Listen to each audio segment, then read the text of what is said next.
Hello, witches. This is Dawn from Aurora Dawn. Thank you so much for stopping by.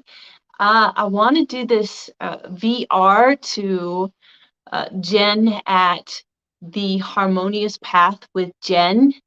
I just met her on YouTube, and I ran across this video and I wanted to do a VR to it.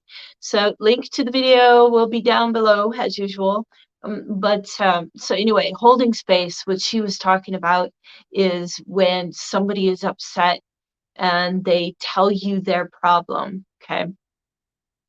And instead of jumping in and saying, well, this is what you need to do, this is where you need to go, and this is what you need to say, and whatnot, and trying to fix the problem. Sorry about that, I had hair in my mouth. Instead of trying to fix the problem, just let them tell their story. And this is very, very important, especially for if anyone who's a life coach or a nurse or somebody who is a therapist, all of these people, part of their training is listening. And sadly, we all need to learn it, but we don't know it, how to do it. We don't practice it anyway. We do know how to do it, but we just don't recognize that we need to do it. There are a lot of people today, especially right now with the political unrest and the social unrest. People have an opinion, and they are so attached to that opinion, and they believe with every fiber in their body that everyone should agree with this opinion. Excuse me. Everyone should agree with my opinion. This is the way it should be for everybody. And they're not listening to anybody unless you agree with their opinion. And what I've seen is that somebody's doing it is being interviewed, okay, and they're interviewing two different people, and the one person is trying to explain something and the other person disagrees with that opinion, and instead of coming to a place where you're asking questions, well, why do you believe that? Where are you coming from? Where is your references? Why are you believing this is true?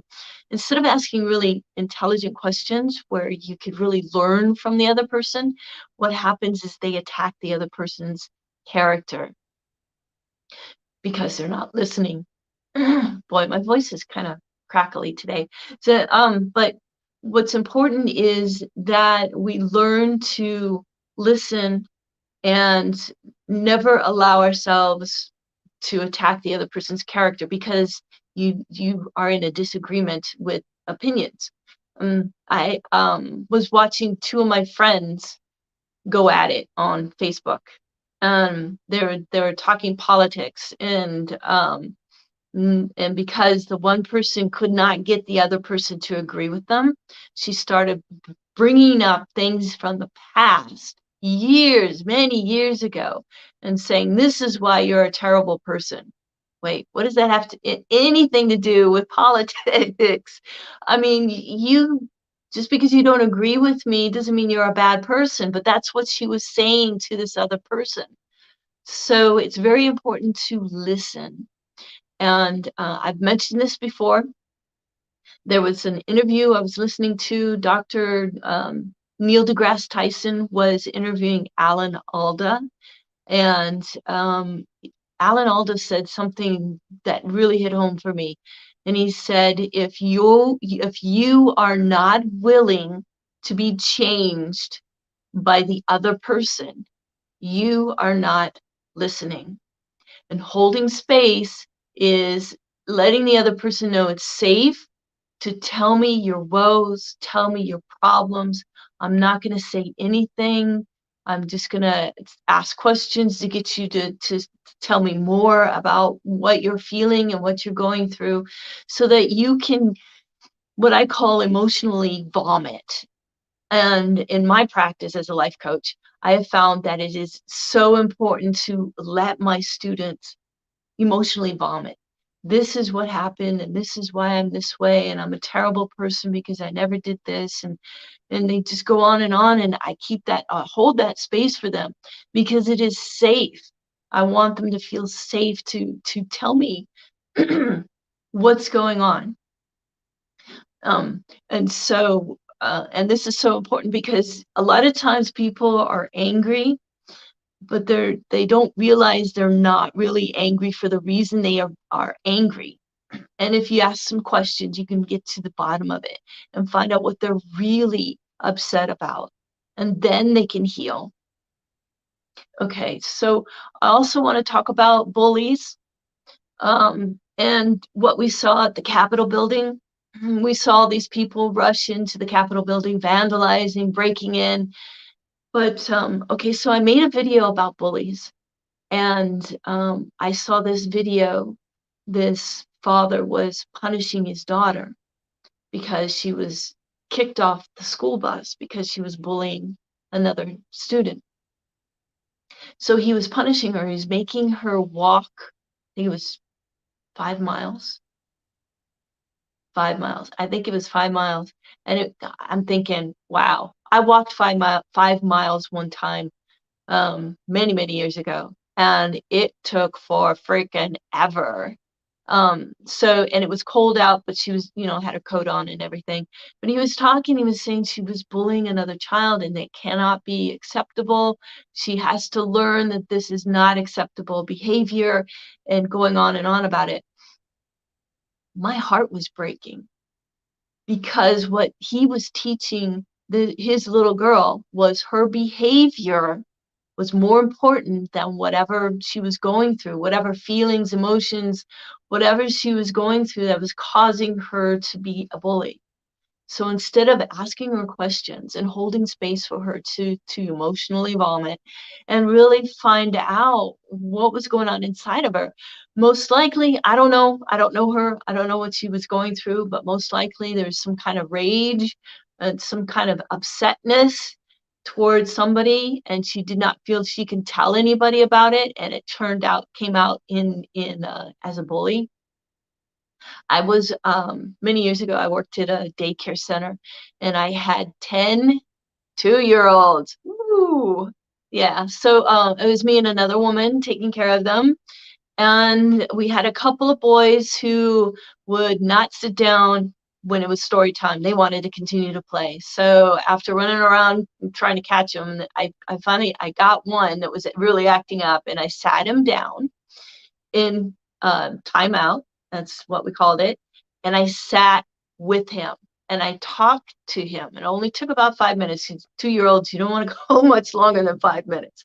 But I sat and I just talked to him in a very calm, loving way. And I said, when it comes to story time, we need you to sit down with us so you can enjoy the story with us.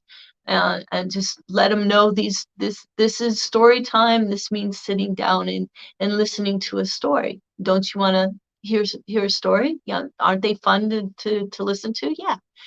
And I only had to do this twice with this one boy, and from then on he was fine. He was a perfect angel.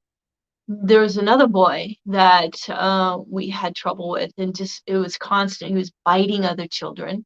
He was crying a lot. He was whining a lot. Come to find out, his stepfather was abusing him. So he has all this pent up anger and energy in him. And how is it going to come out? Biting other kids. He's frustrated. He's upset. He's emotional and doesn't know what to do with it because he's 2. So he's acting out. And this 10-year-old little girl acting as a bully on the school bus, why was she doing that? Why was she acting like a bully? Where is this coming from? And nobody was holding space for her. Instead, she was being punished. So we're looking at a whole group of people who they don't feel like they're being heard. And so what happens to children when they're not being heard? They talk louder. They get a little more destructive. They start throwing things and yelling and screaming, right? Okay, so this is what's happening in our country. Groups of people are finding their voice and realizing nobody's listening, so we got to speak louder. So I want to put that out there. It does not excuse the behavior. I think breaking into the Capitol building and vandalizing and doing what they did was apprehensible. It was totally uncalled for, unnecessary. and they need to account for their behavior. Yes. But at the same time, we can be more compassionate and understanding. And that's where I think we all need to be, in holding space for somebody we think is doing a bad thing, or is behaving poorly, can be helpful. Just I want to just, got to be careful with this, because, if somebody's a criminal, they've got to be rehabilitated, and they will continue until they get professional help. So holding space all day long is not going to help them. So I just want to put that out there. But the average individual who is just trying to get along in life and trying to live a decent life, comfortable life, and feel safe. A lot of people with the conspiracy theories, they think the I was almost said the devil's out to get them, but they believe the government is out to get them. And I have no doubt there are psychopaths that are very, very powerful, who are pulling some strings, who are trying to gain more and more power, because they have more money than they know what to do with, than they can ever spend in their lifetime. So it's not money, it's power. They want power, they want control. So, but that's our world. That's the world we live in, and there's always that. And then you've got the other spectrum. You've got the Gandhis. You've got um, Martin Luther King Jr. and Nelson Mandela. And these people who have so much love and compassion, they hold space for people without being violent, without inciting violence. Okay, so I don't want to get political. I want to stay strictly with holding space for another person. If you've got a friend who's upset, don't try to fix them right away. Let them really let out their story. And then once they're done, ask them if they're open to suggestions. And during that time, what I do with students, I ask them to tell me more. So this is what I hear you're saying. Your spouse is not listening to you, or your spouse is being an ass. Your spouse is, or your boss is being an ass, or whatever it is. Tell me more about that. Okay, so that tells the other person you're listening. You're not trying to fix them. You're really listening, and there's so much support in that. Okay, so I don't want to take up too much of your time. Thank you so much for watching and listening to me. And, thank you for your comments. I would love to hear from you. And do something today that makes you feel good and brings you joy. I love you all. And until next time, blessed be.